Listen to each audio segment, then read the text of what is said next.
Hello all, this is Forrest, and I wanted to welcome you to the first of what I hope will be many book discussion groups. This one is officially an organizational meeting. I think we kind of have an important moment here in that we have an important new book which has come out. It's called Pathways to Pain Relief, and it's written by Frances Sommer Anderson, PhD, SEP, and Eric Sherman, PsyD. And they are two of Dr. Sarno's most trusted psychologists. So as many of you may know, Dr. Sarno's healing program, when someone comes to him, is based primarily on education. He says that education is the penicillin of this condition, that by learning about what TMS is, we learn how to overcome it. Of course, for about 25% of his patients, the resistance is too deep. There's too much going on in the unconscious, and they will need more than that. And so at that point, at least that's my interpretation of why he refers 25% of his patients to psychoanalysis. At that point, he will refer some of his patients to psychoanalysts. He has a small group of psychoanalysts that he trusts and that he's been working with, often that he's trained. Dr. Anderson and Dr. Sherman have been working with him in this capacity for together about 60 years. His first of what Alan Gordon started calling the original psychologists is Arlene Feinblatt. She is the person credited in The Divided Mind with creating his approach to the approach that they used in the team environment of the Rusk Institute of Rehabilitation within his group. And she uses an approach called ISTDP. ISTDP is a word that you may hear more of in the future. It stands for Intensive Short-Term Dynamic Psychotherapy. And Alan Gordon, who I think is a very talented TMS psychotherapist in LA, and also Howard Schubiner, who currently has a $2 million NIH grant to study TMS, are both excited about that. But nonetheless, there was Arlene Feinblatt, and she was the first person who Dr. Sarno worked with, and then Arlene Feinblatt trained some other people. One of the earlier ones, perhaps the earliest of those, was Frances Sommer Anderson. And so she worked as a psychologist at Rusk and worked with him very intently. I may get a couple of the facts a little bit wrong. I'm not reading from a script right now. I'm just kind of sharing what I know or what I believe I know. So don't get angry at me if I get a date wrong or something. But Fran. So she worked at Rusk for a while, and then I think she started working in a private practice and taking referrals from Dr. Sarno. So she has, 34, 30, something around there years of treating his patients. And then Eric Sherman came in a little bit later and started seeing patients at Rusk as well.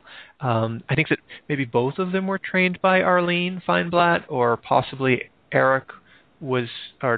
Sherman was trained by Dr. Anderson or Dr. Feinblatt. I don't remember the exact details, but they were all in that core Sarno group within Rusk, treating some of Dr. Sarno's patients. And the thing that I've learned on the forums is that the longer someone has been around, the richer their understanding is. So when I hear about this book, I get really excited, because on the forums, someone who's been around for, 2 years or 1 year is an old timer and knows a lot. If they've been around for 5 years, or if they've been around for amazingly 10 years, they really they have a great perspective. But 30 years, now you're really talking, especially since these people got to work directly with Dr. Sarno and work on some of his most challenging cases. Dr. Sarno, as you may know, is a big fan of psychoanalysis, and both of these people are psychoanalysts. I think they both went to the NYU postdoctoral program in psychoanalysis, which is the organization which co-sponsored the PPDA's recent TMS conference. It was the third TMS conference. And so they, I think, went through that program, got their psychoanalytic credential, and then recently, so Sherman is a PsyD, and Anderson is a PhD. Those degrees are kind of similar. They're both doctorate level. They require you to be a scholar, but a PsyD is more clinically oriented. Looks like we have another person joining us. That is that's exciting.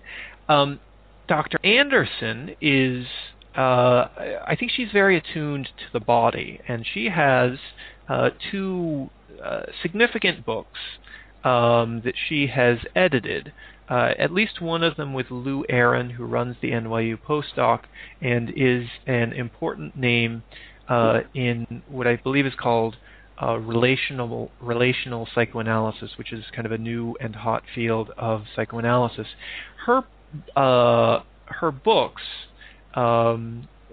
concentrate on the body, and I think she is very attuned to the body. In Pathways to Pain Relief, she talks about how she is getting information from her own physical sensations. For example, in one of the stories, just an amazing story that or case history that she's written, is the story of Ellen. This is someone who she started treating in the 90s and worked with for perhaps, I think, like 9 years, maybe a little bit more. So she tells the story of Ellen, and in that story she is listening to Ellen's experiences, and Ellen is talking with what's called a very flat affect. It means that she's not showing very much emotion. And Fran, while she's listening to these terrible things which Ellen is describing, she's having a very strong emotional reaction, and she can feel that in her own body. And so while she's doing psychoanalysis, Fran uses her own bodily perceptions to tap into kind of the wisdom of her own body. I don't know if she'd use that language, but it makes sense. I think it's one way at least to describe it.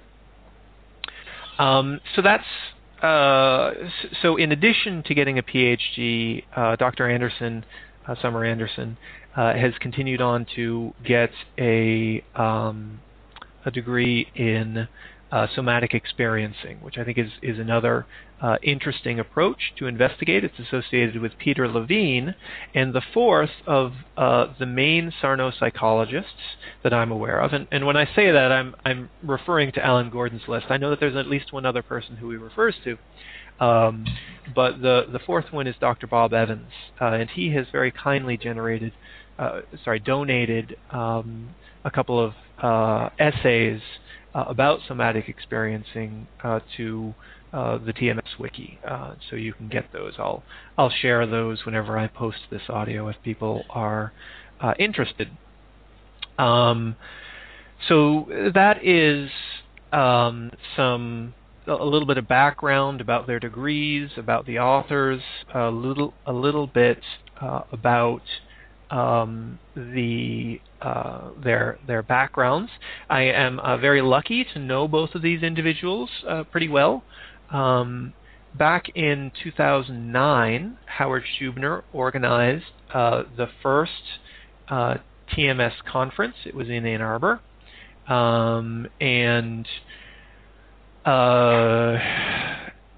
so Howard Schubner has terrific, amazing academic credentials. He's triple board certified, and he has something like 90 published papers, gives presentations everywhere, has this $2 million grant. And he said, if we're going to create a movement, which is what we need to do, if we really want to help an awful lot of people, we need to start having conferences, because that's how academic movements are done. Now, again, I'm only speaking my own perceptions here. Howard Dr. Schubiner might correct me on this, but this is my impression from having been to the conference. I went to the conference, and I asked him if I could present this new nonprofit that I had started called the TMS Wiki, and he allowed me to speak in front of them. And during our brainstorming thing, we decided to, or he had said, if we're going to start this movement, we need to brainstorm together about what we want to do. And we decided that we were going to make a wiki based off the TMS Wiki to kind of put together some core principles. Well, it's hard to start a wiki. No one knows this more than me.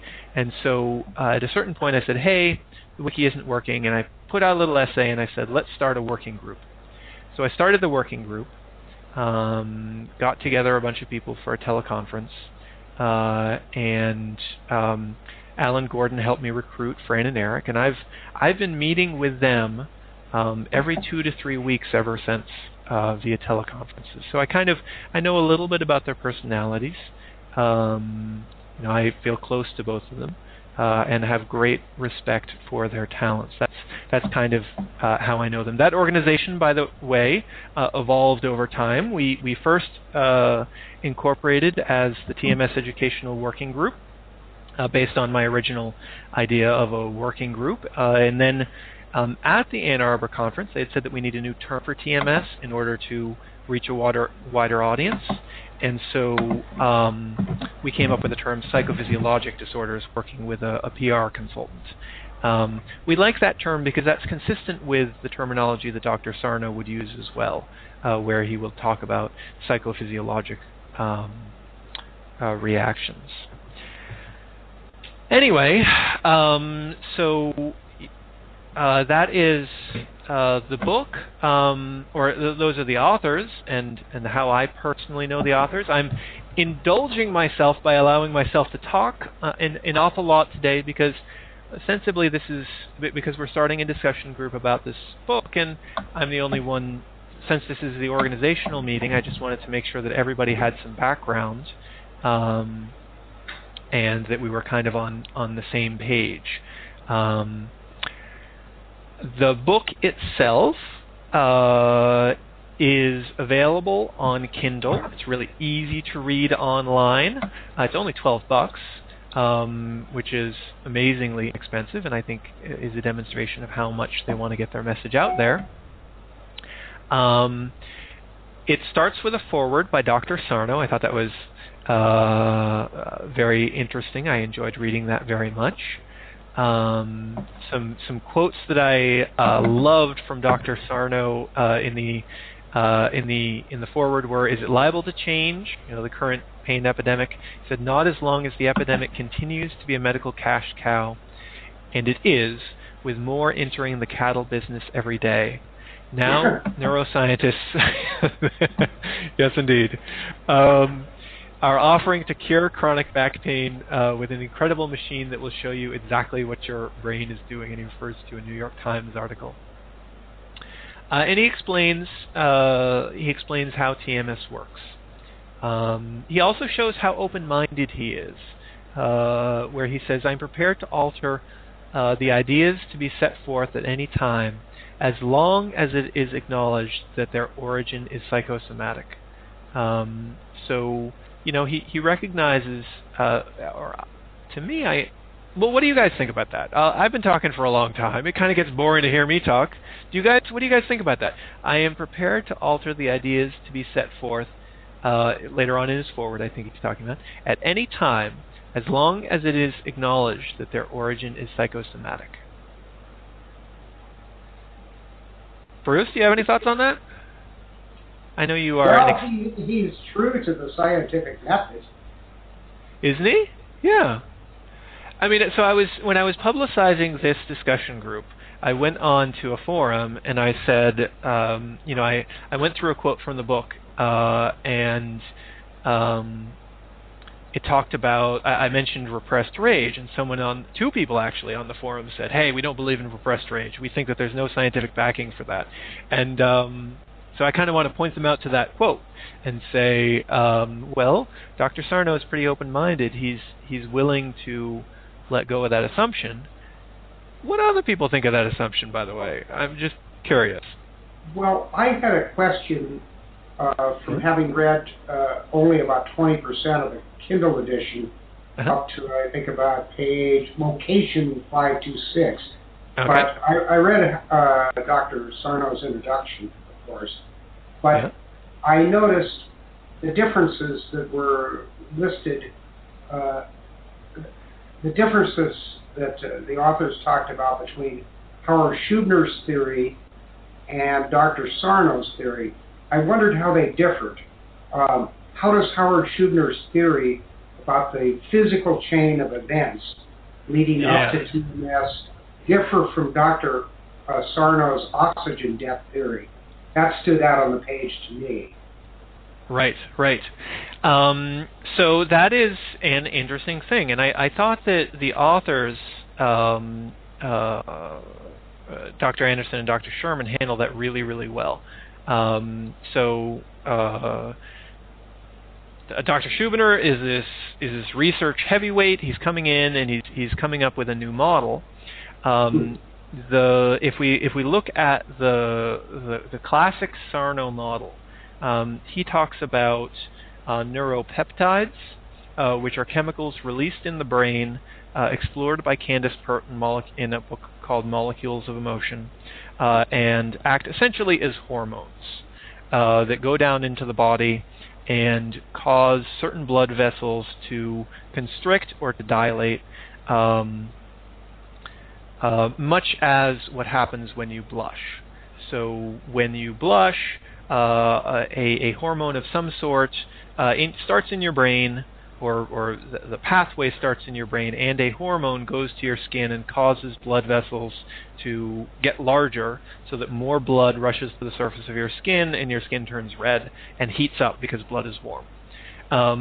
In contrast, Dr. Sarno says that same system, perhaps also using the autonomic nervous system, when the unconscious wants to distract you from that reservoir of rage, it sends a signal to specific portions of your body, specific muscles or neurons or connective tissues like ligaments and tendons, and cuts off the blood supply. It causes the blood vessels to get smaller, and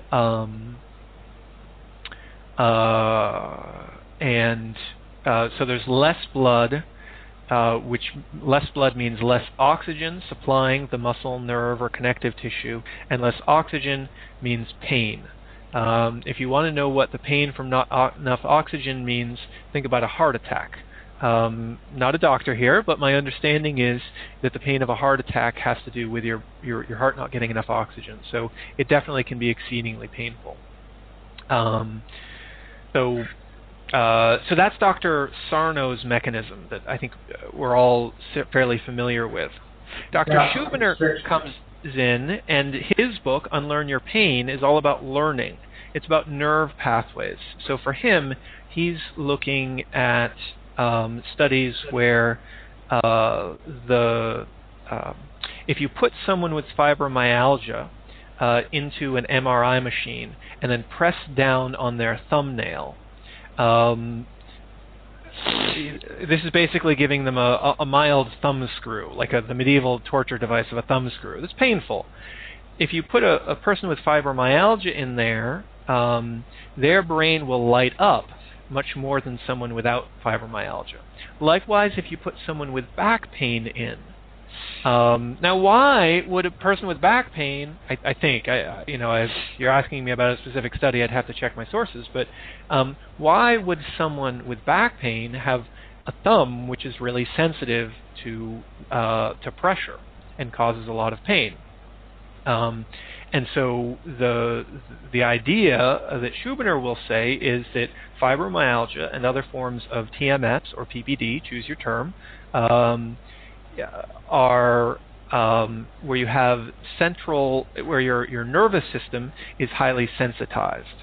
So he'll talk about central sensitization, where our brain, because of the unconscious factors that we don't want to surface, creates this distraction, and then all of our our nervous system gets triggered in much the same way. The stress reaction that Selye talked about, that we see described in, for example, I think The Great Pain Deception does this, and Sapolsky, we've talked about reading that book in the future. But those are the different mechanisms.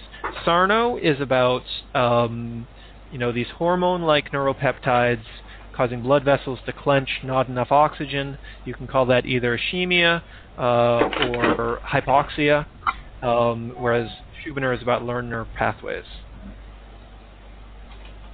Well, did that answer your question?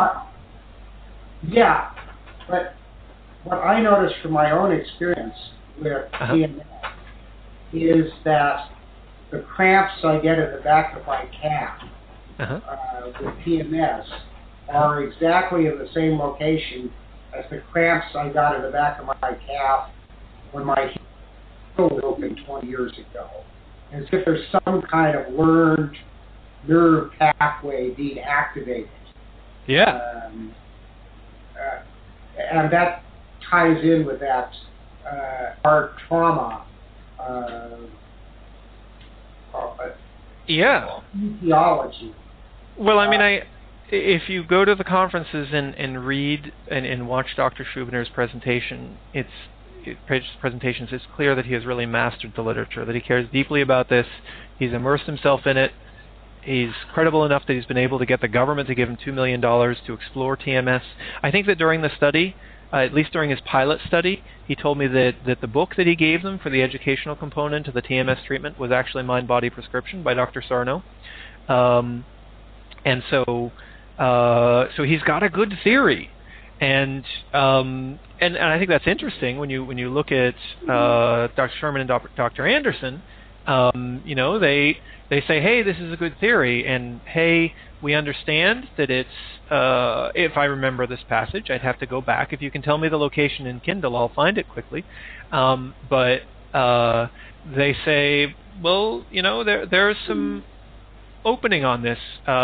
We aren't totally sure. And as I read that foreword, even back in 2010, it sounds like Dr. Sarno is saying the only core belief that he has, kind of the sine qua non, the thing which he cannot compromise on, is the idea that the origin of the pain is psychosomatic. He says, I am prepared to alter the ideas to be set forth at any time as long as it is acknowledged that their origin is psychosomatic. So I thought that was really interesting. Well, I think we talked about black box, white box theory.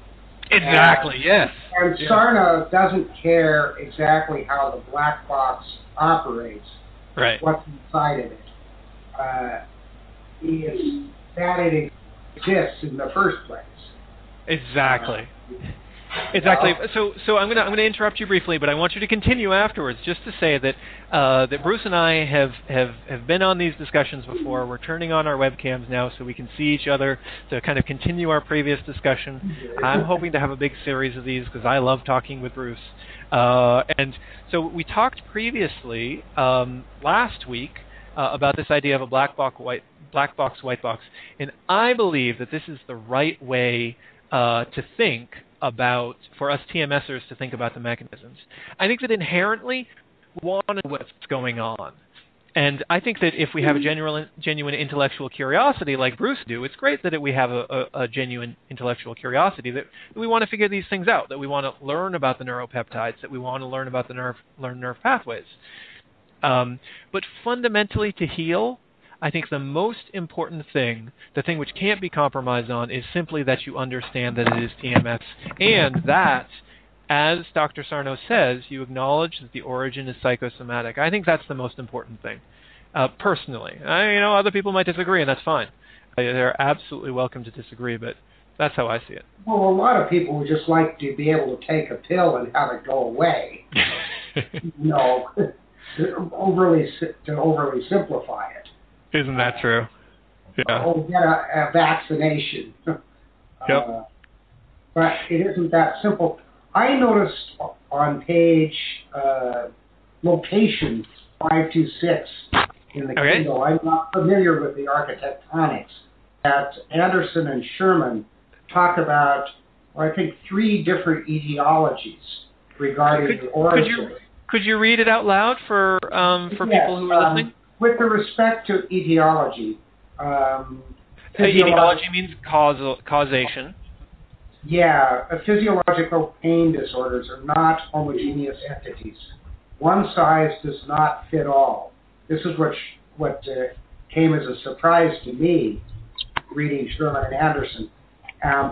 In one scenario, some people suffering from TMS drastically resolve internal conflicts over aggressive and dependent wishes by developing musculoskeletal pain as a compelling distraction from disruptive feelings. However, for others, pain symptomology develops when a person cannot put his feelings into words and is forced to rely on body language of physical sensations to express these experiences. Another group of people, a third group, with psychophysiologic pain disorders disassociates or severs the experience of emotional pain from conscious awareness of it. Their bodies become the burial grounds for these disconnected feelings. That's like repressing your emotions into different areas of the body. Yeah. That kind of goes along with classic Chinese medicine, actually. Oh, really?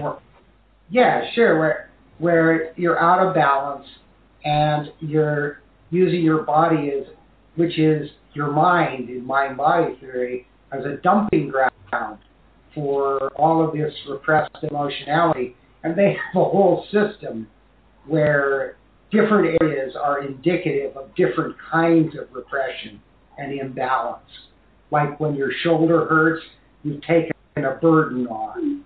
When your back hurts, the pain in the butt, back hurts, fear, they have it all located on a kind of atom diagram of the primeval man.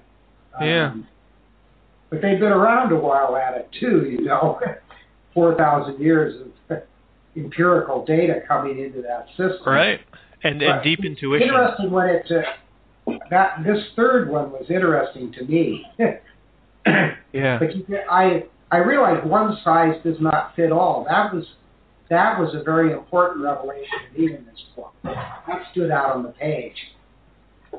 And when you talk about empirical data, that from working with people via the peer network, that has been the thing which I just feel like I learn again and again. Everybody is different, Everybody, the mechanism behind it is different, and I just try to be as humble as I can and say, I'm not going to understand all of this, but here's the things which work for me, and here are some different things which work for different people, because everybody's different. I mean, maybe some people, and I think that passage is amazing. It's indicative of some of the depth of this book, and the 30 years that they have of thinking about this. So.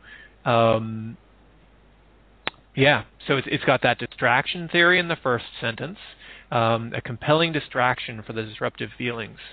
And then the second one is body language, and then the third one is storing. So these are all kind of powerful explanations or metaphors for what's happening in TMS, for the pain that pretty much everyone listening to this shares. What did you call that? Like blank affect? That seems like a second kind. Yeah.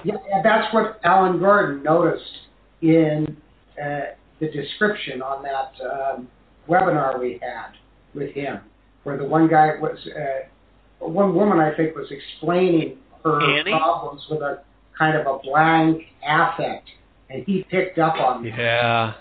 That's a symptom of a defense and repressed emotionality. And he went right to the core there, I remember. He's really good. He's really good. He's really good. He is amazing. We have... I'll put links to that webinar for people who want it when we have the recording of this. Let me see if I can find the story of Ellen. It's interesting that you talk about flat affect, because that's exactly what Dr. Anderson talks about in this. So alexithymia is a big term that you hear when you talk with Dr. Sarno's closest psychoanalysts. I think because it's a term which the psychoanalytic movement already gets. So there's a significant amount of literature around it, and obviously it's just an important thing. Here's what Dr. Anderson writes. The therapy process started for me as I listened to Ellen's voice on her answering machine when I returned her initial call. Her way of speaking had an immediate impact. Her voice was flat. Her pace was slow, deliberate, and measured. As we spoke in the initial interview, I noticed that she paused frequently and she swallowed audibly. So from the work, so I've been reading a little bit of Sapolsky. He's the author of Why Zebras Don't Get Ulcers. And so you can, when I hear swallowing, I think of there's a stress reaction going on. There's some sort of hormones floating around in her body, but you'd never know that from her flat affect. I don't know. I'm sure Dr. Anderson could explain it better than I can. Or an ISTDP therapist like Howard Schubiner, Alan Gordon, or Arlene Feinblatt, I'm sure could interpret that far better. But something is probably going on. After a few sessions, I realized that her speech pattern was heightening my awareness of her lack of emotional response to what I was often experiencing as a highly emotionally charged material. Now, Dr. Anderson is she's a very sensitive person. She's a very caring person. And so she's using her empathy to understand what's going on in Ellen here. At least that's how I read it.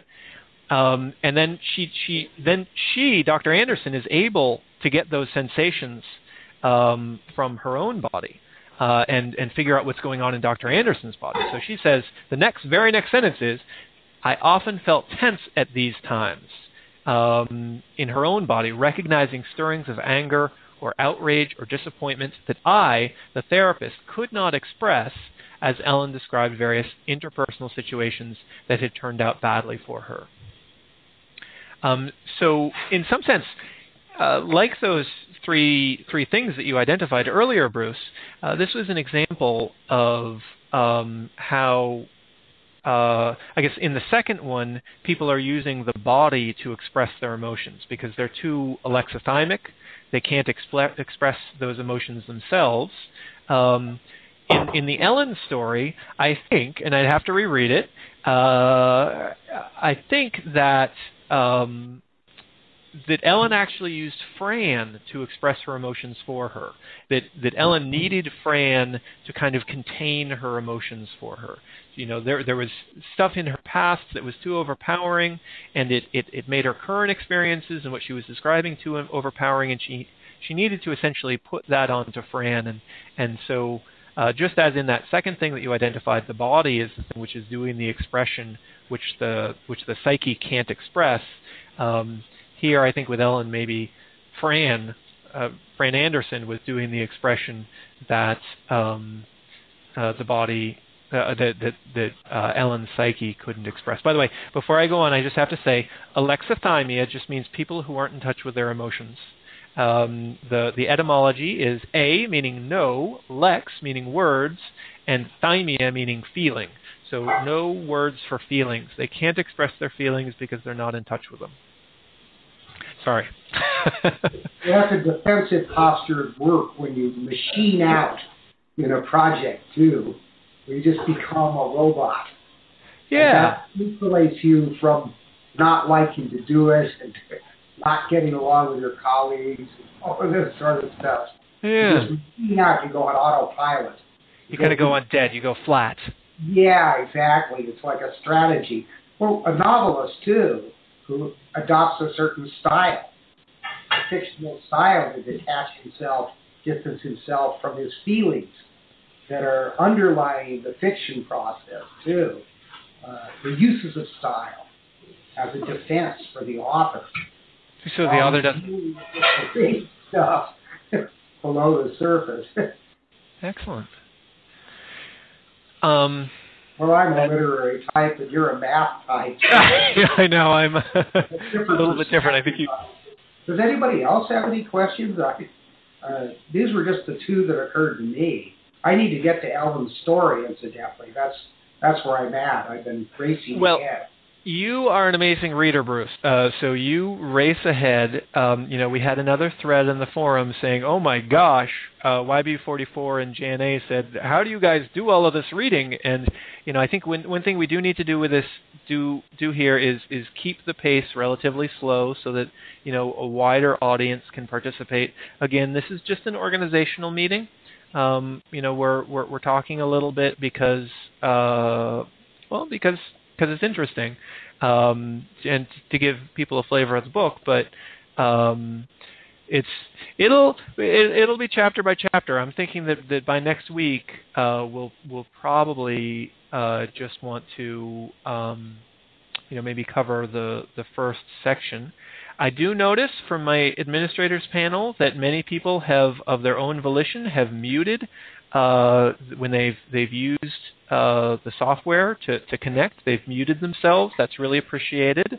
Feel free to unmute yourself and speak up if anyone has anything to say. Please jump right in.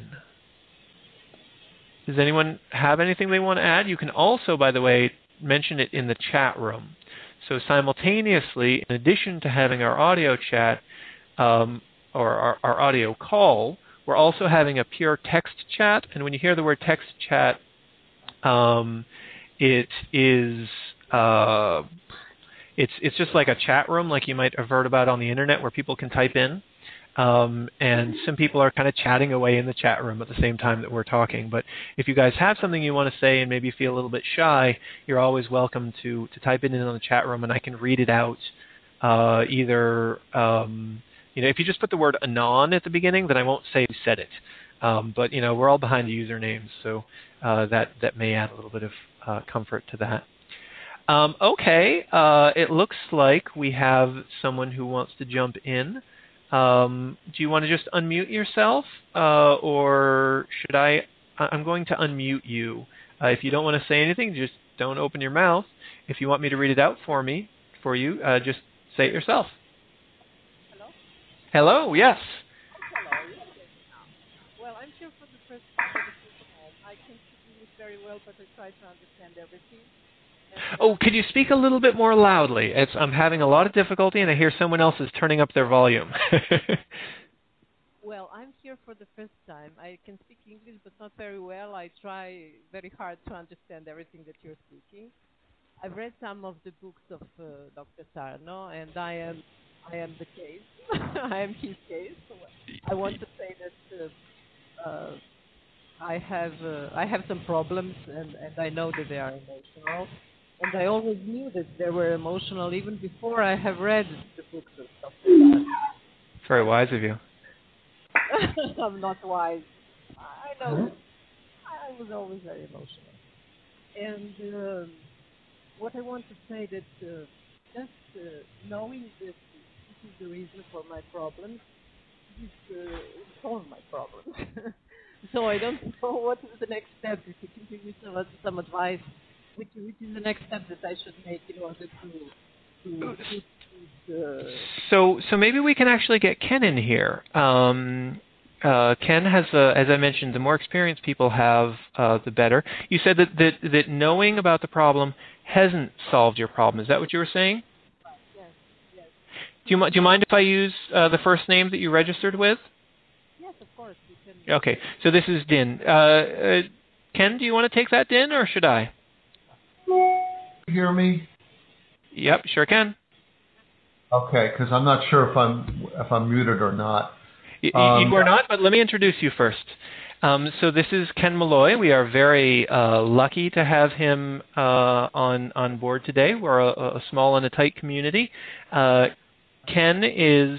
Ken, if you need me to bleep out your last name, I will. But I assume that's okay because you're a public figure.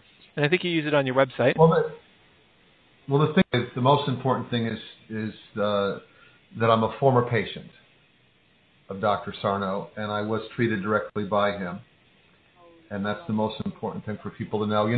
I'm here to learn mostly, but I'm happy to give my perspective.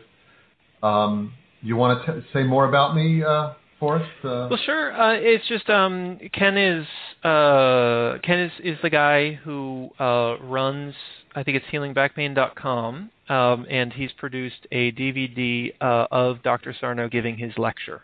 So if you're wondering who's behind that, now you know. We only have 6 minutes left before we end the conference call and jump right into the chat room. So I'm just going to let you talk to Dean. Okay, so first I should say, and we have to say this for obvious, appropriate reasons, that I'm not a doctor, so anything I might tell you is not medical advice. But if you want me to respond to the question, I'll be happy to do that because I love to help people. And that's just repeat it for me. What her question was. So what Dean said is that she has always known that her symptoms were psychological, and so she's read Dr. Sarno's book, but just reading the book hasn't been enough. That the symptoms aren't going away. Dean, by the way, we are still having some difficulty hearing you because it looks like your microphone is maybe a little bit on the low side. So if you'd like, you can always type things into the chat box that you've been typing in, and I will relay them to Ken. Okay, good. So since we only have a few minutes, let me get right to the point here. Now, I suppose at this point it's more important that she can hear me or us rather than us hearing her, because it's very clear. And I think probably most of the answer to the question, I certainly know what Dr. Sarno would say. For many people, reading the book is enough. For people, just knowing that the cause of the pain is psychosomatic gets rid of the pain. I have friends who tell me they pick up the book, pain comes back, they a few pages, and it goes away again. And the simple fact is that if reading the book isn't enough, it's a likely indication that the unconscious emotions at play are so strong that there's more work to do, there's deeper work to do, and one has to go in and not just acknowledge the relationship between the manifestation of symptoms and the existence of unconscious emotions, but actually go and do some work to find some of these feelings, to find and feel some feelings, doing what I call doing the deeper work, and that's just the case. And that said earlier, Forrest, so well when you described Dr. Sarno's relationship with his therapist. It's at this point that Dr. Sarno likely would recommend therapy. Therapy isn't the only way. Therapy is one way to go in and find and feel some of those feelings. And the question, her question, following my answer, begs another question, which is maybe something for another time, which is how do we attend to the unconscious emotions that live inside of us that have been lurking forever, perhaps since we're children? How do we find and feel those feelings? And that becomes the tougher work. That's where most of the work happens for people. Psychotherapy is one way, it's not the only way. And Donna would say you've got more work to do, just acknowledging, just knowing it isn't enough, and so that process begins. Excellent. Well, thank you so much for stating that so concisely. Someone on the forum asked, is this a book that gives you journaling suggestions? And my response was, nope. It doesn't. That's not really what it's about. But here's been my experience. My experience is that you can read journaling suggestions, and those can be helpful. If you want those, just Google TMS Wiki, how do I journal? And we have a great page full of journaling suggestions. But really, it is about doing the deeper work. And I've found in doing the deeper work, it's been very, very helpful for me to understand what other people have done with the deeper work, to understand some of the stories. I'm bringing this up now to bring it back to the book because we do need to wrap up. The chat room is just heating up and people are kind of greeting each other and having a good time. So I think that for me, I've participated in the chat room most weeks for the last 16 months, and it's been a really transformative experience for me. It's been great in terms of me overcoming my own alexithymia and becoming more in touch with my emotions. I just looked. Oh no, Taral had a question as well. We'll have to solve it in the chat room afterwards because I do want to end on time. In terms of this being an organizational meeting, people are still looking at the book. Oh, sorry. What I meant to say is, yes, for me what helped was participating in the chat, reading other people's stories. But how much better is it to be able to read the stories written by these very experienced 30-year veterans who've worked with Dr. Sarno, who understand the TMS psychology from multiple layers of training. So I know that this, for me, was the first book where I started really seeing myself on the pages. And I'm going to be honest, it was a little bit scary. But if you need to do that deep work, like about 25% of Dr. Sarno's patients do, I think that this is one approach to do it, is to start looking at these stories. And with any TMS book, you can gloss your eyes over the page, but it doesn't matter. What you have to do is you have to think about, how does this apply to me? And the more it scares you, the more that's an indication that maybe you've really found something that matters. So this book scared me. I hope it scares you too. For next week, let's start the first section of the book. Let's read the acknowledgments, the foreword, and the first section by Frances Sommer Anderson, the introduction, defining pain, treating TMS, and her references. This is a relatively short section. If people want to read ahead, that's great. If people don't have a chance to do any reading at all, that's also 100% fine. Just show up. We're very laid back. Dean hadn't done the reading. That was fine. Morecambe hadn't done as much as I had. That was fine. Ken hadn't done the reading. That was fine. Everybody is always welcome to participate however you want. We're just glad to have you join us. So thank you all so much for joining us this week. We didn't have very much background noise, which is tremendously appreciated. A lot of people muted their own microphones. We didn't hear any like toilets flushing in the background or anything like that. So I look forward to chatting with you all next week, and thank you all very much for showing up this week. Your support really is gratefully appreciated. Tarala says that she was going to recommend starting with the Structured Educational Program for Dean. It's free and easy. The Structured Educational Program, you can find that at the TMS Wiki.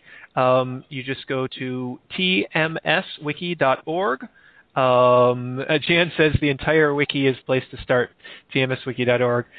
From there, and from our chat room where we're going to next, that's at tmswiki.org/chat.